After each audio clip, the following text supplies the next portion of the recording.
جو کچھ آج حیدرآباد میں آپ دیکھتے ہیں، حیدرآباد کے کچھ لوگ اپنی کوشش اور محنت سے کام کر کے کچھ ادارے قائم کیے اور تعلیم اور ہنرمندی کے لیے کام کیے، وہ بھی لوگ سنبھال نہ سکے۔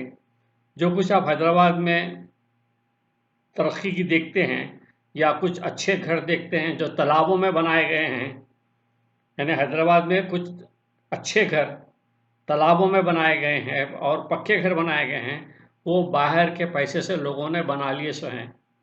یعنی وہ گھر حیدرآباد کے لوگ باہر سے پیسہ گلف میں کما کھلا کو تالابوں میں بنا لیے سو ہے۔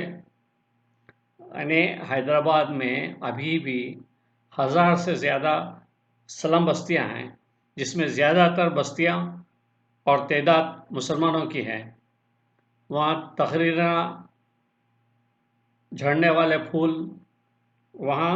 تقریروں سے جھڑنے والے پھول اور اخباروں میں لکھے ہوئے ہیرے موتی نہیں پہنچتے۔ وہاں آپ کو پیچھے چڑھا کے کچھ جانا پڑتا اور ہاتھ پکڑ کر سہارا دے کر نکال کر ان کو لانا پڑتا۔ حیدرآباد کے بارے میں مثل مشہور ہے، حیدرآباد نگینا، اندر مٹی اوپر چونا۔ یہ سچ ہے۔ پہلے حیدرآباد میں دیوار مٹی اور اینٹ سے بنتی تھی، دیواریں مٹی اور اینٹ سے بنتی تھی اور گنج ہوتا تھا جس میں ریت اور چونے کو ملا کر گچی بنائی جاتی تھی۔ اس مٹی اور اینٹ کی دیوار پر گچی کا پلاسٹر ہوتا تھا، اس لیے یہ مثال دیتے تھے جو حقیقت بن گئی ہے آج۔ پہلے گاؤں والوں یعنی جو کڑپا وغیرہ سے آتے تھے وہ کہتے تھے تم حیدرآباد والے بشکوٹ کے 2 بٹن کھول لے کے سینہ تنا کے اکڑ کے چلتے، اندر سے کچھ بھی نہیں ہے، سب پھوکھل ہے، خالی ہے، ڈھول ہے۔ بات کہاں سے نکلی اور کہاں چلے گئی؟ دوست، خالی باتوں سے بات نہیں بنے گی راجا، گراؤنڈ ورک کرنا ہوگا، پیپر پر بلیک اینڈ وائٹ پلان بنانا ہوگا، اسٹریٹجی اور ورک آؤٹ کرنا ہوگا، ٹیم کا گٹھن ہوگا اور ٹیم ورک ہوگا اور ہر آدمی ذمہ داری لے کر کام کرنا ہوگا، ورنہ کتنے بھی ویڈیو بنا لو، تقریراں کر لو، آرٹیکلز لکھ لو، یہ رادھا نہیں ناچے گی بیٹا، یہ رادھا ناچے گی نہیں راجا، رادھا کو نچانا ہے تو پھر 9 من تیل ڈالنا ہوگا۔ میں اپنی بات پر اب بھی قائم ہوں کہ بغیر گراؤنڈ ورک کے، بغیر جو ہے پرسن ٹو پرسن ورک کے کوئی انقلاب نہیں آئے گا، کوئی تبدیلی نہیں آئے گی، نہ ہی کایا پلٹے گی۔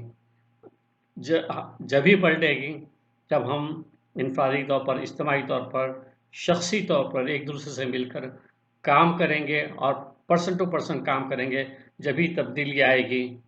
میں اپنی بات پر قائم ہوں لیکن ویڈیو بنا رہا ہوں۔ Thank you very much. میرے ویڈیوز کو لائک کیجئے، کامنٹس کیجئے، سبسکرائب کیجئے۔ Thank you very much.